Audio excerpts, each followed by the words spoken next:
Assalamualaikum warahmatullahi wabarakatuh.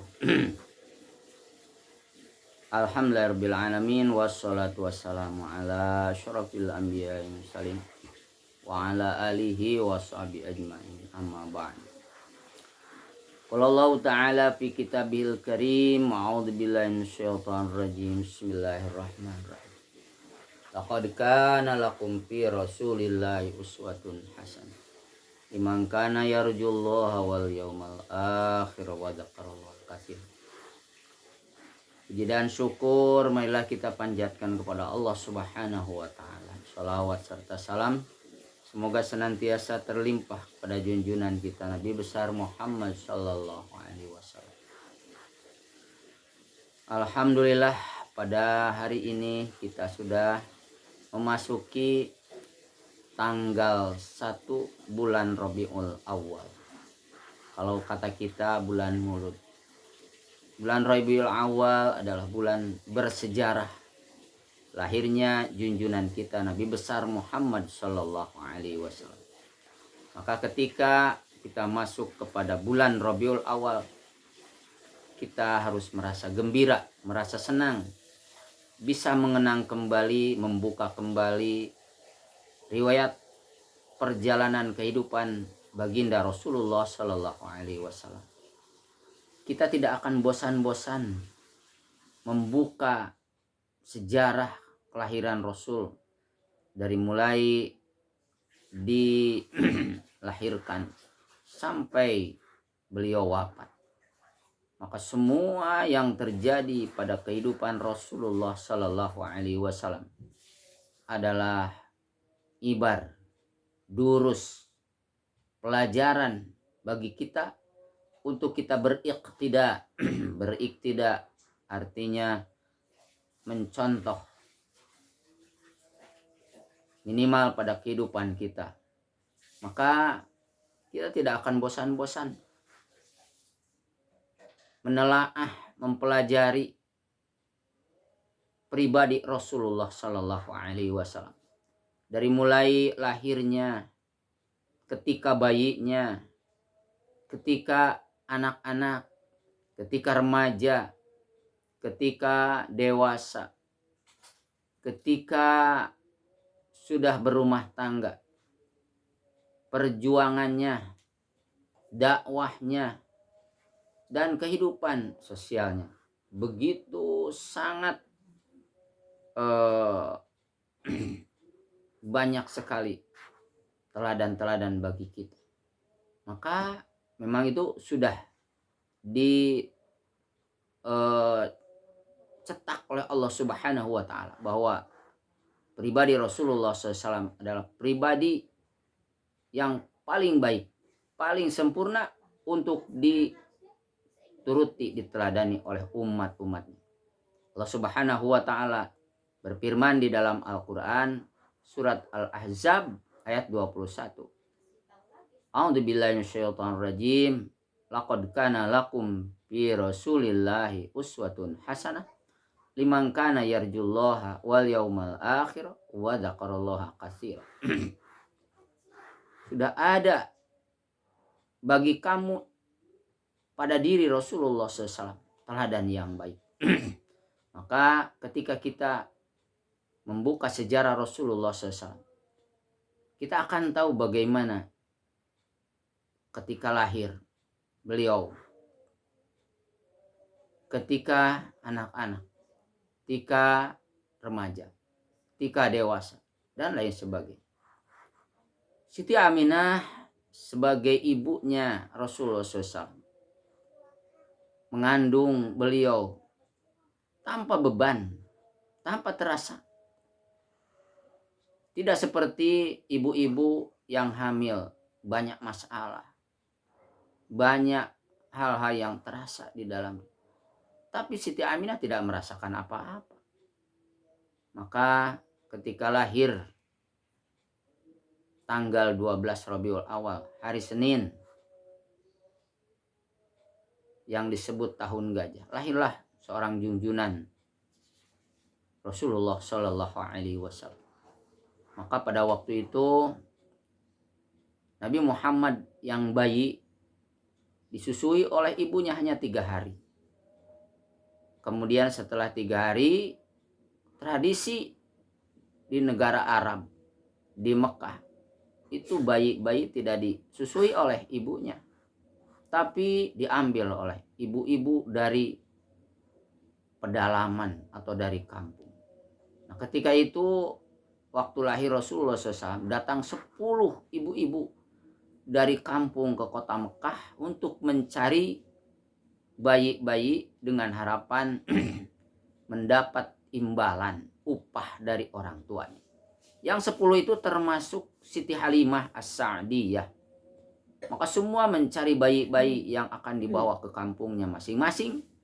Maka yang 9 ibu-ibu sudah mendapatkan bayi, tapi Siti Halimah belum mendapatkannya. Dan pernah sempat Siti Halimah datang kepada Siti Aminah ingin mengambil bayi Muhammad, tapi tidak ada ayahnya, karena ketika lahir Rasulullah sudah yatim. Ayahnya Sayyidah Abdullah sudah meninggal ketika di dalam kandungan 6 bulan. Maka Siti Halimah tidak mau mengambil bayi Muhammad, karena siapa yang akan memberi imbalan upahnya.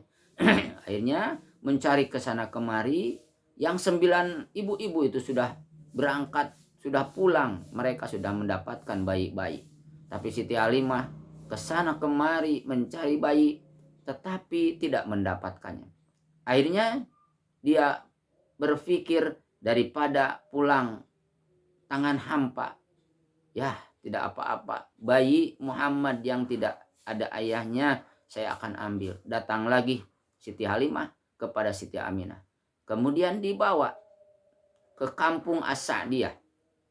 Nah, di perjalanan sudah ada keajaiban-keajaiban. Ibu-ibu yang 9 orang sudah berangkat lama, mungkin hampir sampai. Tapi Allah Subhanahu wa Ta'ala dengan kekuasaannya, Siti Halimah bisa menyusul mereka. Nah, itulah setelah sampai bayi di kampung Bani Sa'ad. Pada waktu itu di kampung Siti Halimah keadaan lagi pailit, lagi tidak baik-baik saja. Daun-daun, pohon-pohon kering, kambing-kambing pada kurus-kurus. Tetapi ketika sampai Nabi Muhammad SAW di kampung As-Sa'diyah, berubahlah keadaan.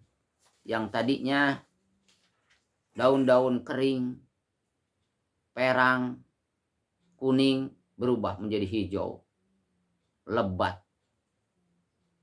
Kambing-kambing yang tadinya tidak ada susunya mendadak menjadi banyak susunya. Sehingga pada waktu itu di Bani Sa'ad berubah. Alhamdulillah. Maka tumbuhlah bayi Muhammad di Bani Sa'ad dengan sempurna. Pada waktu umur 5 bulan Rasulullah sudah bisa berjalan. Pada waktu usia 9 bulan sudah bisa berbicara. Pada waktu usia 10 tahun sudah bisa memanah. Itulah hebatnya Nabi Muhammad SAW. Maka Siti Halimah pada waktu itu mengurusnya dengan baik. Kenapa Nabi Muhammad dikirim ke kampung-kampung? Nah, yang pertama motivasinya, di kampung keadaannya bersih udaranya. Yang kedua, bahasanya bagus, fasih. Yang ketiga, bi'ahnya atau lingkungannya juga baik. Maka Nabi Muhammad SAW tumbuh di kampung dengan kondisi yang baik, lingkungan yang baik, bahasa yang baik. Siti Halimah pada waktu itu menyusui sampai 2 tahun. Memang di dalam Islam maksimal menyusui 2 tahun di dalam Al-Quran. Ketika berumur 2 tahun, terjadilah satu kejadian yang luar biasa, yaitu Nabi Muhammad SAW dibelah dadanya oleh 2 malaikat, yaitu malaikat Jibril dan teman. Maka Pada waktu itu anaknya Siti Halimah mengatakan kepada ibunya, ibu, itu Muhammad ada yang membunuh. Kaget Siti Halimah. Kemudian dilihat ke belakang. Bayi atau Nabi Muhammad sudah duduk dengan lemas. Saking takutnya Siti Halimah, kemudian dibawalah ke Mekah. Dikembalikan ke ibunya Siti Aminah. Tapi beberapa hari di rumah Siti Halimah sepi. Yang biasa gembira, yang biasa ramai. Akhirnya Siti Halimah berpikir lagi, saya akan bawa lagi Nabi Muhammad ke Bani Sa'diyah. Dibawa lagi sampai mengurus 4 tahun. Setelah 4 tahun kemudian diurus oleh ibunya Siti Aminah, tapi mengurusnya hanya 2 tahun. Keburu meninggal. Ketika itu Siti Aminah membawa Nabi Muhammad untuk berziarah ke makam ayahnya, yaitu di daerah Abwa. Maka setelah pulang dari Abwa, pada waktu itu Allah Subhanahu wa taala mewafatkan Siti Aminah. Innalillahi wa inna ilaihi raji'un. Nabi Muhammad SAW 6 tahun sudah yatim piatu. Itulah mungkin sampai sini dulu, nanti berseri masih panjang perjalanan kehidupan Rasulullah SAW. Mudah-mudahan sedikit ada manfaatnya. Wallahul muwaffiq ila aqwamit thoriq. Assalamualaikum warahmatullahi wabarakatuh.